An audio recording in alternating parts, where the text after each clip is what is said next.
all. Carpetbagger here, coming to you live from the north. More specifically, we are in Paxtonia, Pennsylvania. I drove about 5 or 6 hours.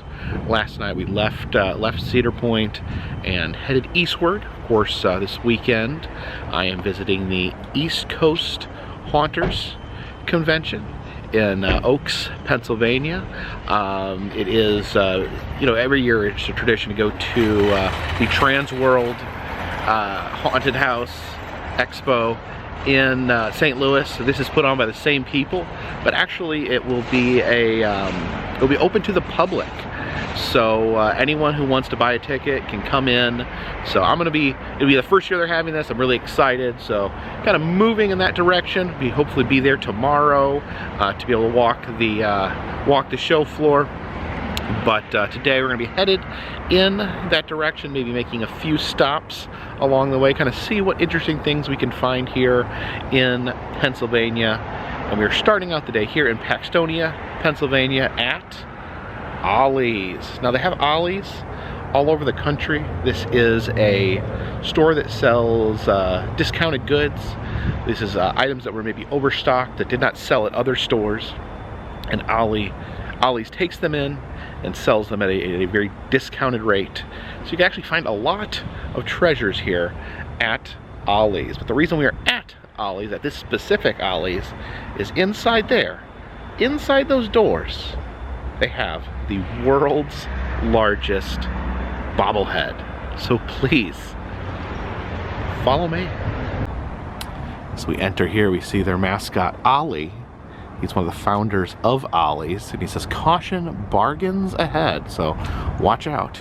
Here come some bargains. I do love all these signs hanging up in Ollie's. I have all with the mascot Ollie there. Yeah, that omnipresent Ollie head. Kind of looks like Albert Einstein there as he dangles here above the canned food aisle. Some overstocked cream corn with his looming presence and love of puns. Ollie kind of reminds me of the south of the border mascot Pedro. So you get moo for your money because there's a cow. Get moo instead of more for your money. And then the cow is saying Ollie is like no udder. So instead of saying other, you're saying udder because cows have udders. Yeah, the pun game is strong. It says buy something just for the halibut, and it's surrounded by fish because halibut is a type of fish, but also sounds like you're saying hell of it. Some people say we're corny, but most just say we're cheap. He's a scarecrow in the corn. It says our only porpoise is to save you money, and he's riding a porpoise because porpoise sounds like purpose. Yeah, sometimes wandering around here you wonder why this stuff didn't sell originally. Like, who doesn't want pancake flavored coffee? And here in the back of the store is the bobblehead, the world's largest bobblehead there of Ollie. It says, please don't feed the bobblehead. Also, keep off. So he is apparently a fully functional bobblehead, but we're actually not allowed to bobble him. I don't know. I wish they gave us like a broom or a long stick we could poke the head and see it bobble. I guess the only way to see this bobble is to be in this store during an earthquake. And it's official. See the Guinness World Records certificate here. Of course, Guinness World Records, the authority on what is the EST. And see, largest bobblehead was achieved by Ollie's. It says in Harrisburg, although technically we're near Harrisburg, but not in Harrisburg, in September of 2022. So fairly recent that they got this distinction. It's always amazing, no matter where I go in the country, always great to be in the presence of something that is the largest.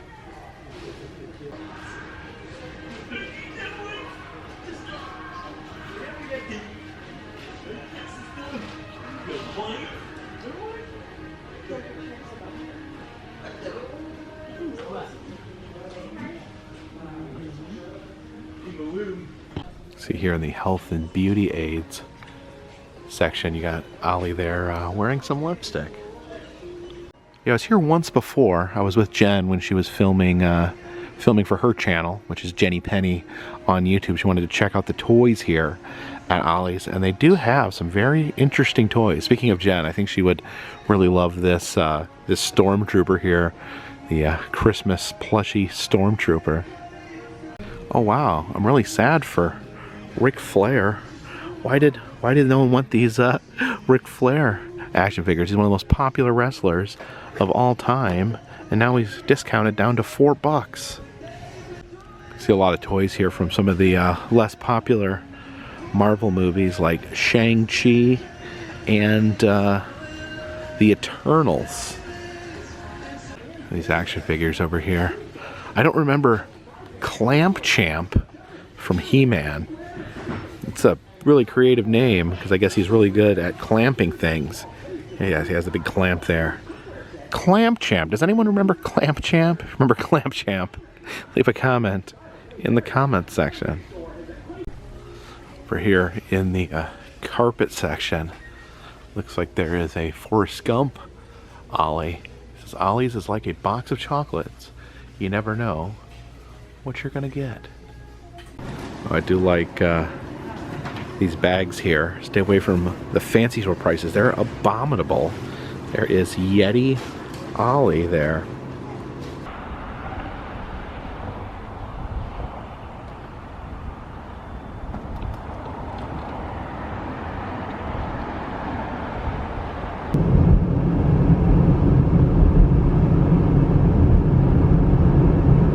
We have stopped off here in Lewisberry, Pennsylvania, here at Gravity Hill. Now, there is a multitude of this type of attraction across the United States, so I'm trying to make a point of stopping and checking out the various gravity hills, or spook hills, or magnetic hills. You see there, that is a pin from Magnetic Hill in Canada. And what happens at these anomalies is that it is a hill that the car will actually, you go to the bottom of the hill and the car will actually roll back up the hill. You put the car in neutral once you get the bottom, and then it will roll back up the hill. So I figured we'd test out this anomaly here in the backwoods of Lewisberry, Pennsylvania. Now there is a local legend that gives a supernatural explanation behind this phenomenon. Now it is said that a school bus actually pulled up to the stop sign there, but they actually were going too fast and they went careening over that cliff right there, unfortunately ending the lives of all the tiny children inside. So it is said that the ghosts of the children actually haunt this area, and they are benevolent spirits. So when they see someone parked down there by the stop sign, they get worried that they will go over the cliff there. So they says the ghost children will take your car and push it back up the hill. Well, let's see if this works. Of course, you got to exercise caution. Now we're testing one of these out on a public road, so we will be really careful here. We'll go down to the stop sign and put it in neutral. All right, we're gonna drive down. Yeah, you can see clearly driving downhill here to the stop sign. Gonna hit the brake here, and then we are going to put it in neutral. Make sure no one is behind me. And there we go. Oh my gosh. Oh geez. That's pretty nuts. Oh, this is one of the better gravity hills. Oh my gosh, yeah, look at that. You guys see that? Wow. Wow. Wow, let's do that again. Let's do it again. I'm gonna show, I have not touched this. It has been in neutral the whole time. I'm gonna put it back into drive. I'm gonna give it a little gas there. give it a little gas.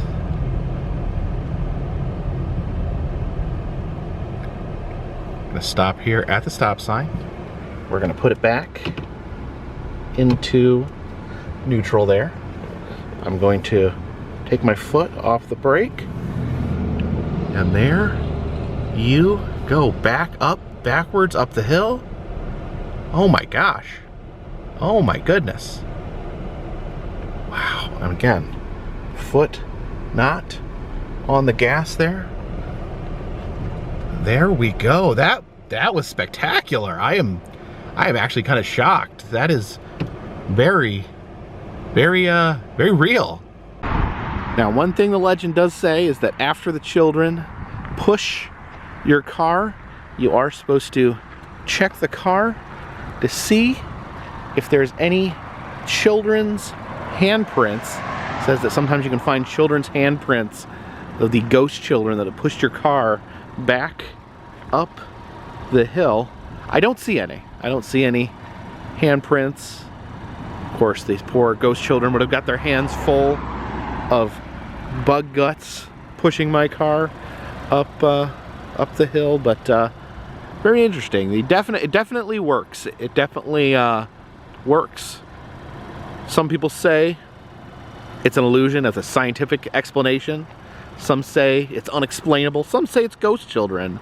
But either way, it's a fascinating phenomenon.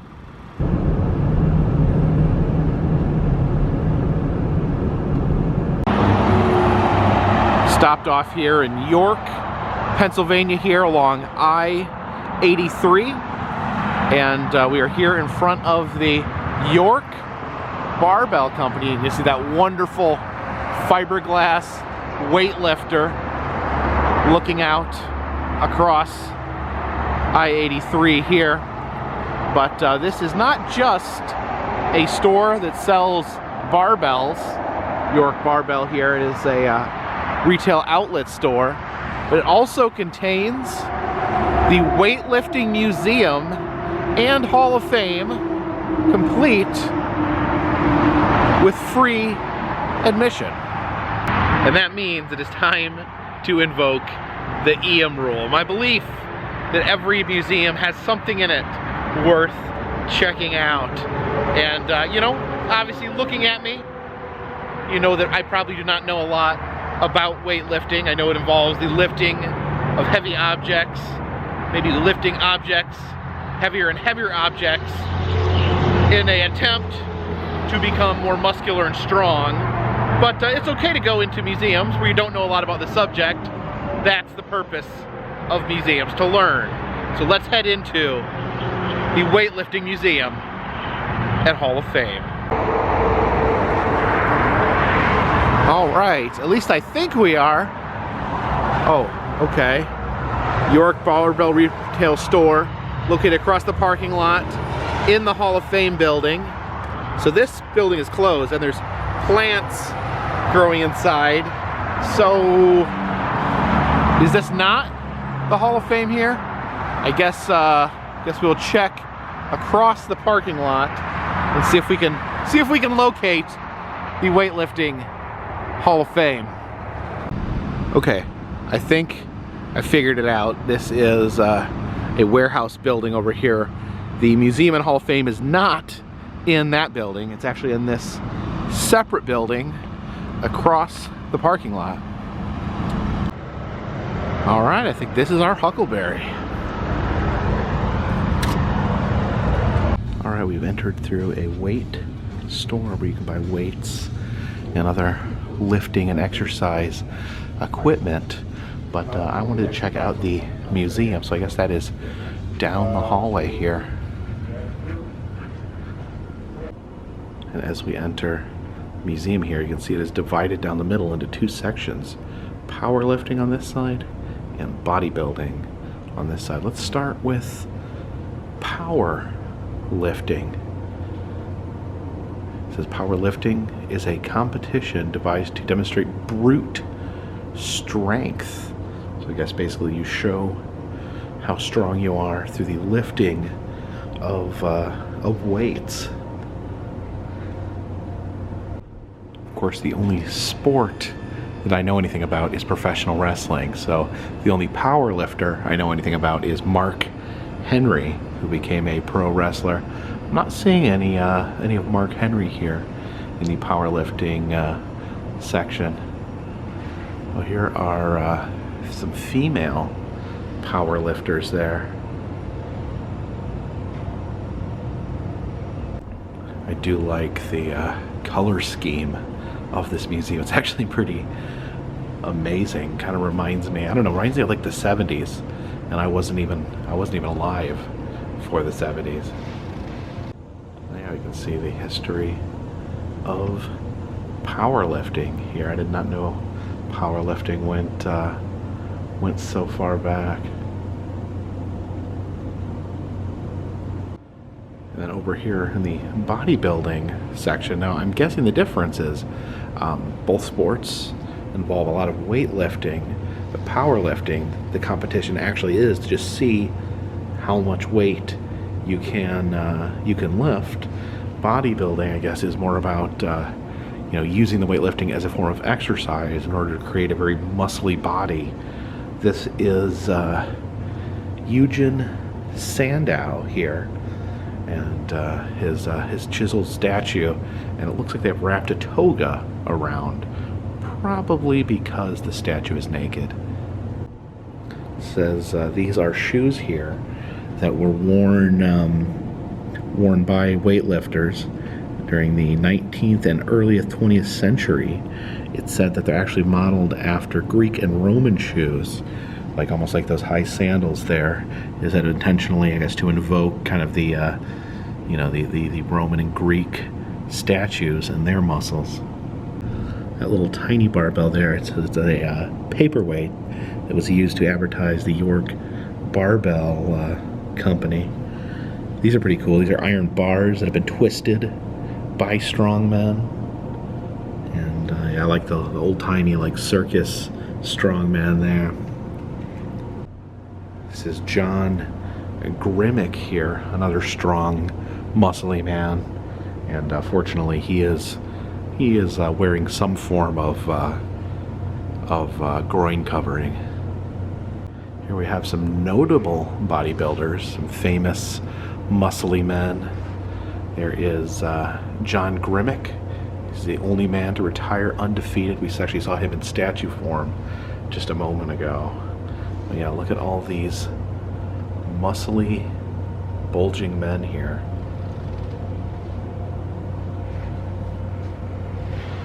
This is George Eiferman, Mr. America, 1948.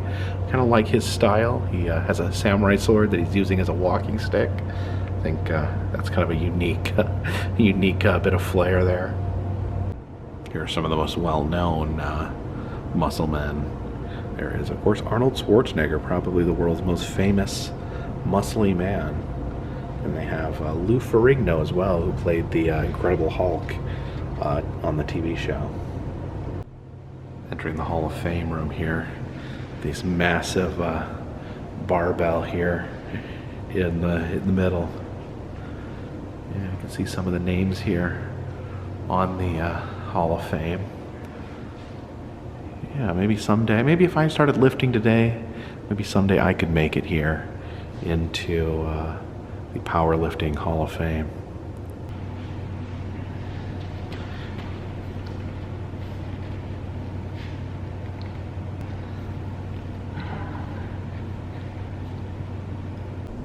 Then we head into the story of weightlifting here. You can see the bells and items used to lift there. It says, "Please do not lift."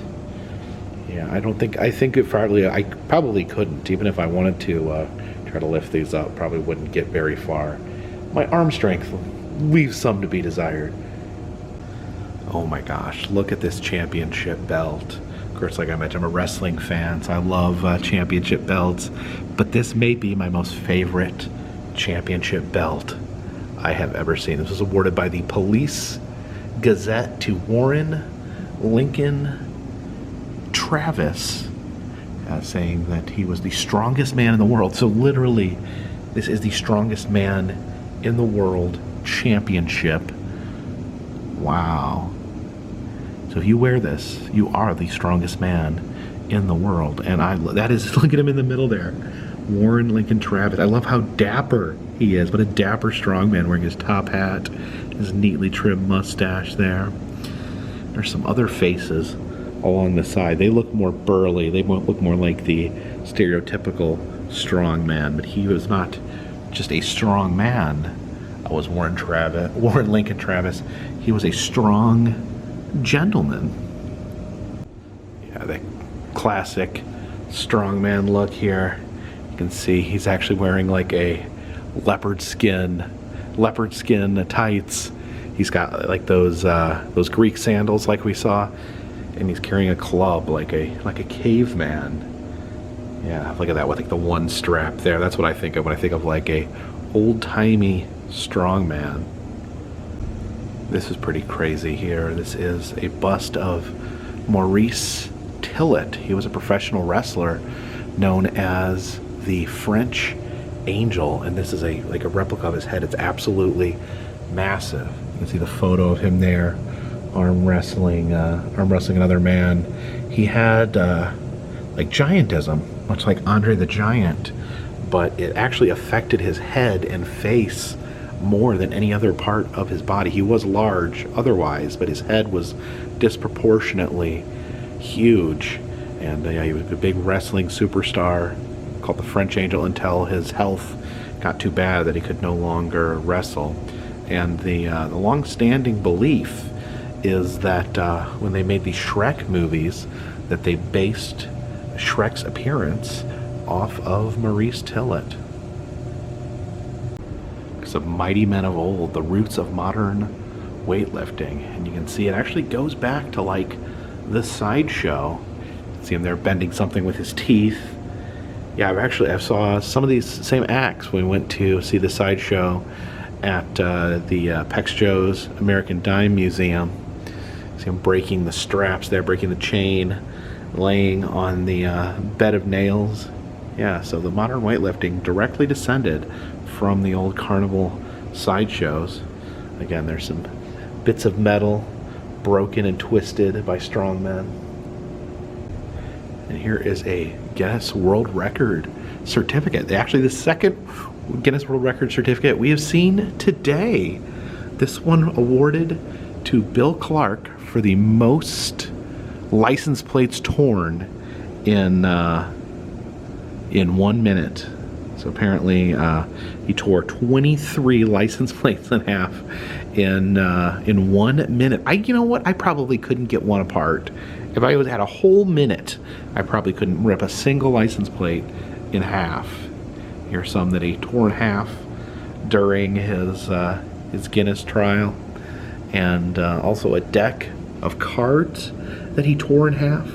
There's a textbook he tore in half. There's a big nail that he bent, and even bent a quarter there. To me, that's like the craziest. Even though all this stuff is impressive, like to bend something that small, to use like your fingers are so strong that you can bend a quarter in half, that's probably the craziest one that I could think of. There's this big hammer here. It says Slim the Hammer Man. That's a 32.5-pound hammer. And what they would use this for, this is an old sideshow act as well, where they'd swing the hammer like at their own face and be able to stop it in that position. So that's one of the hammers, I guess, used by Slim the Hammer Man there. And then up here, some items. This is the Irish anvil here. I guess he has another strong man. Some of the items that he has bent and broken. Again, tearing up decks of playing cards is a popular feat. Obviously incredibly difficult. And he snapped a wrench in half. I don't know why this is here, but it's pretty amazing. This wood carved bear with a realistic mouth. Looks like maybe they use a real taxidermy mouth, like the mouth they put in a taxidermy bear. Put it here on this wood carving. Okay, so the bears belong to Bob Hoffman. He is the founder of the York Barbell Company. Here are some more of the bears from his personal collection. Some more info on Bob Hoffman. So not only did he found the York Barbell Company, but also an accomplished weightlifter in his own right. And they said he started some gyms here in York, Pennsylvania, and eventually went on to creating his own barbell manufacturer. Out here in the hallway, have different strongmen here, circus strongmen performing different feats. You can see this guy is holding back 4 horses. Literally, he's got 2 horses pulling him that way, 2 horses pulling him that way, and he's able to stay in one place. Yikes. There is Thomas Topman cracking a coconut with his hand. This is Milo carrying a 4-year-old heifer. Oh my goodness. Yeah, I guess different. Oh, this guy's lifting a pony with one hand. Are these things that really happened? How come they're made of crayon and not photographs? Geo Hackenschmidt pressing 311 pounds in Wrestler's Bridge. Yeah, these are pretty wild. I think this is a great nickname here. John Grimmick, the Monarch of Muscledom. So we come out here in the atrium. You can see hanging above us is this chandelier here made of weights. It says this photo here is of 3 weightlifters. It says, I guess they are 3 of the most famous weightlifters here working out at the York Barbell Club. And it says that I guess this bench here is the bench that's in that picture. That I guess that is Tommy Kono. It says the greatest weightlifter in America is sitting on.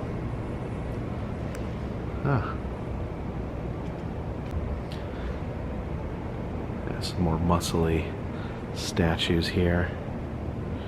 It says, please do not lift the weights.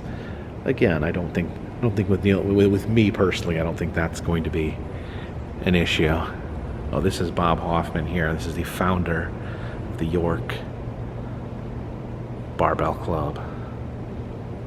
You know, going through the weightlifting museum makes me think maybe I should purchase some of these weights. Maybe I should start pumping iron, if you will. We'll think about it.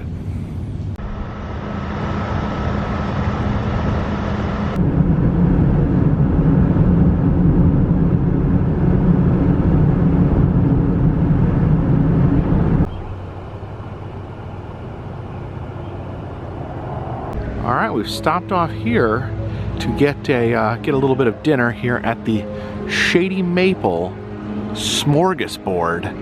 Now, this comes highly recommended. My friend Sean told me this is one of his favorite places to eat. And now a smorgasbord is a kind of an Amish word for a buffet. Actually, I don't know if there's an actual distinction between the 2 words, if they're synonyms. If you know that there's a difference between smorgasbord and buffet, leave a comment in the comment section. But this is supposed to be the largest smorgasbord in the world, and this building actually is pretty massive. Let's head inside and get something to eat.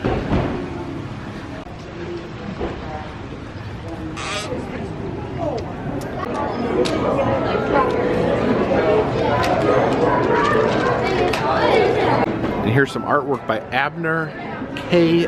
Zook. I see a 3-dimensional carving here. It's actually really cool. See that Conestoga wagon there, and the horses. Kind of looks like a painting, but it's 3-dimensional. Yeah, these sculptures here, absolutely amazing. You can see the whole scene there with the stagecoach. And of course, 2024, the year of the pressed penny here on the Carpetbagger channel. And we have 4 pennies here at Shady Maple Smorgasbord to choose from. Unfortunately, none of these have the word smorgasbord on them, but I think we'll get a couple.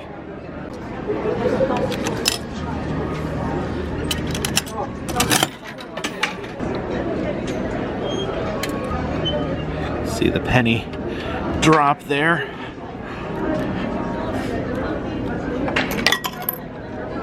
There we got one with the Shady Maple logo on it, and then one that says Amish Country, Lancaster County, Pennsylvania. All right, I guess we need to get in this massive line in order to be seated. All right, so there's a massive, massive dining room here. So it was $30 for all you can eat. And it does say on here, this is interesting, I noticed this. It says no tipping, please. Now I know as part of that $30, there was like a $3 service fee. So interesting. I mean, I would like to leave a tip, but I don't want to not follow the rules. I guess the tip comes out of the price. So $30 for all you can eat, as long as the food's good. That seems like a pretty good deal. So the buffet goes all the way there down to the end and comes all the way down here. It says this is their famous tender roast beef with some turkey there, some roast pork. Some these meatballs look pretty good. Some fried chicken here and pierogies. I actually don't know if I've ever had, I don't think I've ever had a pierogi, or not like a traditional pierogi at least. Grill here where you can get steaks, and of course massive salad bar here. And I guess this is hot bacon dressing for the salad. Looks like we grab our own drinks here, which is good because you can always go get yourself a refill. You don't have to necessarily wait. And we'll do some Pepsi Zero Sugar. And this is what the first trip to the buffet has yielded. Got the meatballs, the tender roast beef, which is like falling apart, and I got a pierogi there. It's stuck mostly with meat because, you know, I do try to eat low carb, but I did want to try the pierogi. And there we got a full ribeye steak, some brisket there, a piece of salmon, and of course some asparagus. This looks really good. They had so much up there. I don't know if I'll even get to try it all. Okay, there's so much to try here. Let's do some of that roast beef. Very good. Almost more like a pot roast than a roast beef. And these meatballs look more like meatloaf. Oh, that is so good. It's actually like somewhere between like a meatball and a meatloaf, but that is spectacular. That is good enough to make me weep. That meatball there, that is something special. Let's try the pierogi.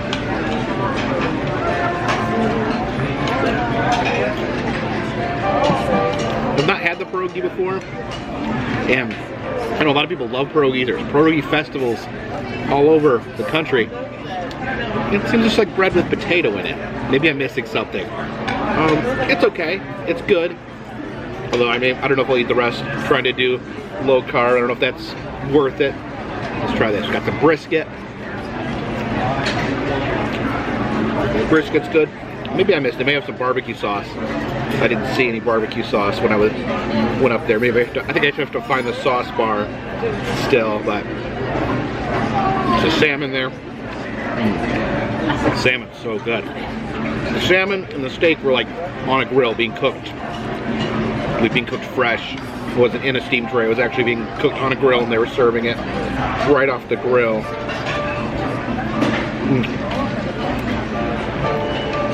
So for everything's good. This is really good. I think this is more than worth the money. Let's try that steak.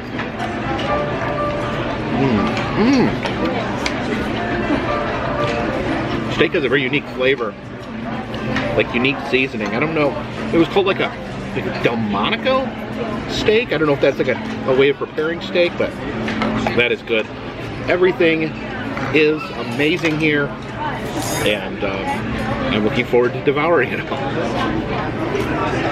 I got up to find some sauce, and I stumbled upon the world's greatest condiment bar.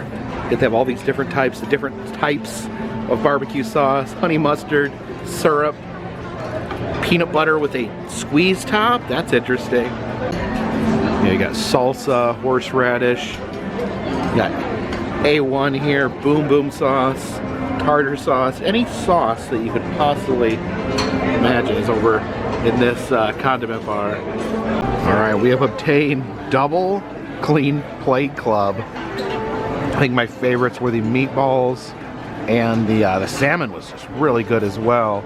The steak was good. The brisket was good, but I'm spoiled on brisket, so generally like barbecue from places that only serve barbecue, but I don't know, there's so much stuff still up there. I want to go get another plate, but I'm pretty full. All right, I decided instead of trying anything new, I was gonna go back and get some of my favorites. I got the meatballs and some more salmon. Yeah, everything was good here, but the salmon and the meatballs were the definite standout to me. Look how flaky that salmon is. So good. We have entered triple clean plate club territory. All right, one more plate. I did want to try the hot bacon dressing, and of course you got to have some beets, and that's a beet egg, which I don't even know what a beet egg is. I wanted to give it a try. All right, let's try this hot bacon dressing.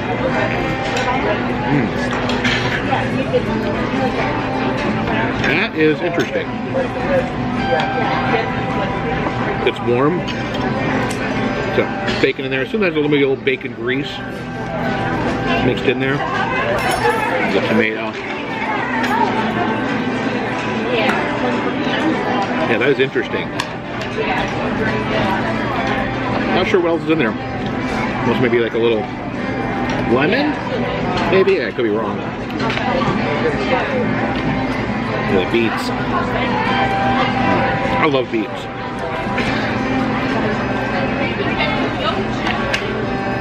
Now it's time to try the beet egg.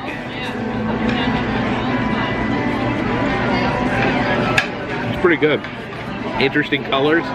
See the thickness on the inside. It's like a hard-boiled egg with a mild beet flavor, which, I don't know, I like that.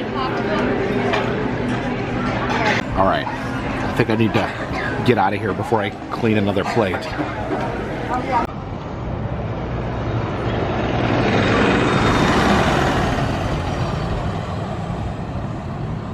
So what a wonderful day to be in Pennsylvania. I always tell people I think Pennsylvania, the most underrated state. There's so much fun stuff to do in Pennsylvania. What have we seen today? We saw the world's largest bobblehead. We saw a car roll uphill. We saw the Weightlifting Hall of Fame and Museum, the grand history of muscly men in the United States. And we have ended the day by eating at, honestly, probably one of my new favorite restaurants. This has got to be, honestly, it's got to be one of the best places to eat in the United States. I was blown away. The quality of the buffet was so good. The price was reasonable. There was so much food. Everything was good. I can't recommend this enough. I will definitely be coming back to the Shady Maple Smorgasbord. But now tomorrow We'll be doing all things spooky as we go to the East Coast Haunters Convention. I hope you guys will join me tomorrow, either in person or by watching the video that I produce. But thank you so much. Special thank you to those that follow along daily. It does mean a lot. If you do like the videos, please hit the subscribe button, ring the bell, do all those other things. It does help me out. We're about 10,000 subscribers away from hitting 500,000, and that's just a little personal goal I've set for myself. So if you like these videos, if you like roadside attractions, amusement parks, museums, and haunted houses, please subscribe. And if you'd like to help support the channel in other ways, consider contributing to Patreon. $3 or more get you a postcard once a month from me to you. Also selling pins in the Etsy shop and doing personalized messages on Cameo. All that information is in the description of this video, and all those things help keep this train on the track, this boat in the water, this car rolling back up the hill. Until next time, my friends, this one's in the bag.